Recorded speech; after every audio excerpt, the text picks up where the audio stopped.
Let's see the general settings of sip.conf. Here you can see general section. This general section is for all the SIP clients and users who can communicate with Asterisk and will be able to receive and forward calls through this general settings if they are not defined separately. In this general setting, you can also define the general context that is applicable to all the SIP clients entering your box or making calls through your Asterisk box. Also, you can set port on which Asterisk will be communicating. Like here it is 5060, the general SIP port, the default SIP port. You can set any other of your own choice. After that, you can see that there is bind address. Bind address is the IP of your Asterisk box on which you have configured Asterisk.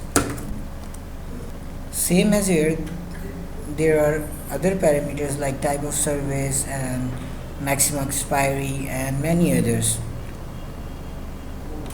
Also, you can set which codecs you want to allow.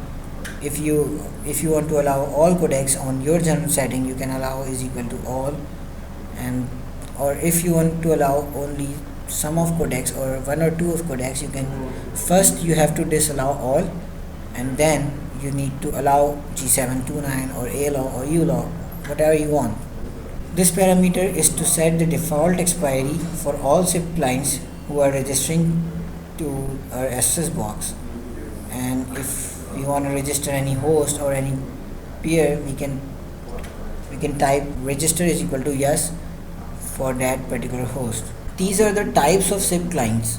SIP clients are of three types: peer, a device which receives calls from an Asterisk server; user, a device that makes call through an Asterisk server; a friend that can make and receive calls through an Asterisk server. Then there is term secret, which is used for password, and then host. Host is equal to, we can set any IP address or we can set it to dynamic. Default IP. Asterisk will send a call on this IP if a host is set to dynamic and the SIP client is not registered yet. For example, if my client is not registered and its IP is not available, so Asterisk will send the call to the default IP for that particular host. Username, we can set username here, then context for that particular user upon which we will do the routing of the calls. Can reinvite connects endpoint directly. We can set can reinvite yes or no. Net can be set to yes, no or never. If set to yes, Asterisk ignores the IP address in the SIP and SDP headers and responds to the address and port in the IP header.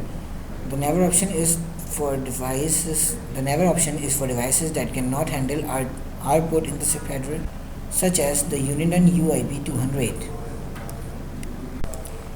NAT is used when the call is coming from another IP.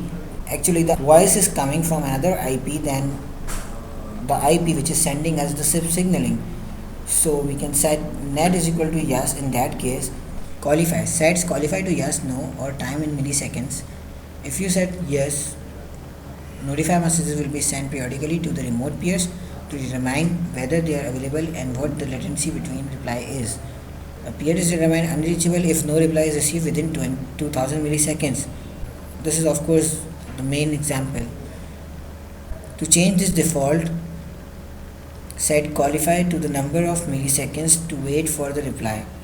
Use this option in conjunction with NAT is equal to yes to keep the pass through the NAT device alive.